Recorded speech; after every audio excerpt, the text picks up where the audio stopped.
Yes, people, how's it going? Welcome back to Lilywhite Lane. Hope you're all doing good, hope you're all keeping well, and welcome along to your match preview for Tottenham Hotspur's game tomorrow evening as the boys are set to take on Brentford at home on a Thursday night under the lights. Absolutely buzzing for it, absolutely buzzing for this game. A must-win game, a game we should be winning in all honesty. And look, no games are easy in the Premier League, I'll say that. Every team has fought their way to be where they are in the Premier League, whether it be fighting to get into the Champions League, fighting to get into Europe as a whole, fighting to stay in the league, or just fighting to, push on instead of falling back into the relegation zone. Every single team has fought to be where they are, so no game is easy, but our next two fixtures, Brentford at home, Norwich at home, both at home, we should be, taking 6 points out of 6 out of those. We really should be. We shouldn't be slacking in these games. We should take 6 points out of 6, and we should, in an ideal world, potentially score more than 2 against both of these teams because they are known for their poor defensive work. But look, we are here today to preview tomorrow's game against Brentford at home. And as I said a second ago, buzzing for it. Absolutely buzzing for it. Now, I don't count the Conference League as a proper game, so I haven't seen Spurs play in a week and a half, basically. The last time I've properly seen us play in the Premier League was against Leeds, which was absolutely fantastic. And obviously, the 2-1 loss against Mura, pathetic. Burnley being called off due to the snow. It just, if anything, has excited me more for this game. And as I said a second ago, it's a game we should be winning. Brentford, you look at them as an opposition, you look at them as a whole. They started this season absolutely fantastically. 2-0 against Arsenal, drawing 3-3 against Liverpool. Their attack was absolutely phenomenal. Defensively, they look strong as well. And look, they had a fantastic record at the beginning of the season. But since then, they have started to drop off a little bit. Not relegation as such. I still think Brentford will stay up. But they have started to drop off. And they're not picking up the same results as they were before. But look, their most recent fixture picked up a big 1-0 win, as I say, at home to Everton. After losing, I think, they didn't draw 3-3 with Burnley. That was Palace. They lost 3-1 to Burnley. No team should be conceding more than 2 to a defensive Burnley team. But look, Brentford, what do we know about Brentford? We know that they have some class players up top. They have players who know where the back of the net is. They have players who can finish. The likes of Ivan, Toney and Mbrena, And Mbrena, I really do rate him. I don't know if I'm pronouncing his name right, but I rate him. He brings pace. He brings something different to the team. And then you've got Ivan Toney, 27, I believe he is, 28.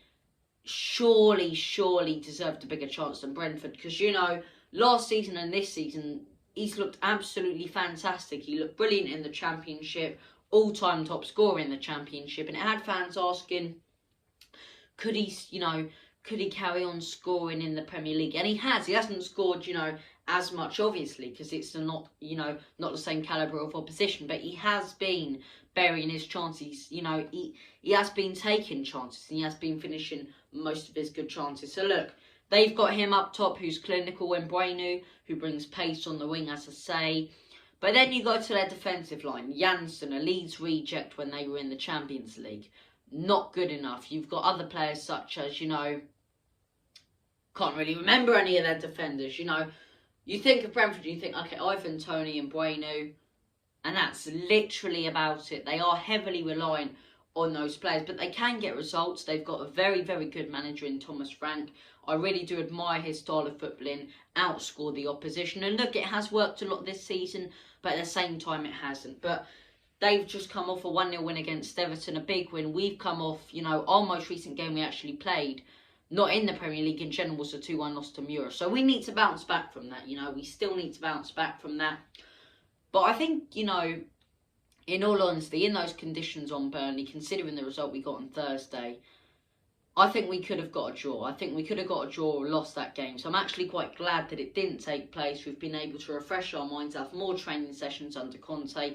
And this is when I truly think we will see, Conte's sort of philosophy coming into effect. He's had enough time. He's had 2 weeks almost to train and play with these players. So look, I am very looking forward to this game. I am looking forward to this game. As far as we go, coming off a 2-1 win against Leeds, Conte's first win, 0-0 against Everton. Still undefeated when it comes to the Premier League under Antonio Conte as manager. And look, how do we break down Brentford? How do we break down Brentford? As I said, their philosophy is very similar to a team such as Leeds: outscore the opposition. On some days, they can be absolutely fantastic and look really, really good. And, you know, fans, you know, opposition fans especially, can look at them and be like, you know, they are entertaining to watch. They are good. And other days, they can be absolutely pathetic, like really poor. Some of the sloppiest defending you will see. So, look, we don't know what Brentford we're going to get, but they have a bit of form coming off that Everton game. And as I said, it is a must-win. At home, you know, the fans roaring them on. Big game. Haven't seen their team play at home for about a week and a half. So look, big game. Hoping for a big result in this one. Lineup, I'd put Winks back in there. That is the only change I'd make. I think I'll go with the same lineup as we did under Burnley. And this is my predicted lineup as well. This is not just what I want, but this is what I think. And I never thought... I've probably said it in a video. Surely I've said it in a video before when, you know, back in the day, about 4 or 5 months ago, even 3 months ago, you know, potentially under Nuno, I've probably said something along the lines of Harry Winks should never start a Spurs game. He will never be good enough. And I still, you know, I'm not going to go Harry Winks is fantastic, because he really isn't. But the last couple of games, he hasn't looked too bad. He's played some nice passes.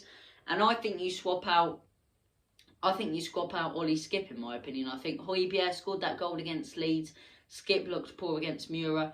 I think you put Winks in there. I think we go Royale, same centre-back three as I said, as we played Tanganga, Romero and not Sanchez, Dyer.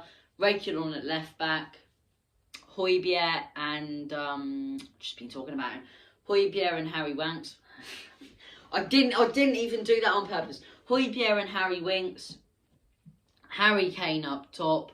Heung-min Son on the left and Lucas Moura on the right. And look, it is quite nice that it's so simple to do the lineups now, because under Jose there'd be 5 or 6 changes every single game. But it does look like Conte's sort of finding his team for the time being.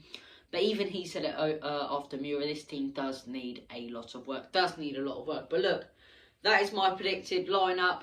And yeah, all that's to come is the game tomorrow. So thank you for watching this brilliant.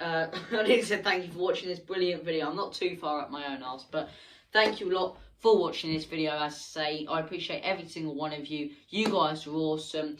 You guys have been brilliant. Thank you for watching. Take care. All the best. Smash that subscribe button. And as always, Enoch out. Come on, you Spurs. In Conte, we trust.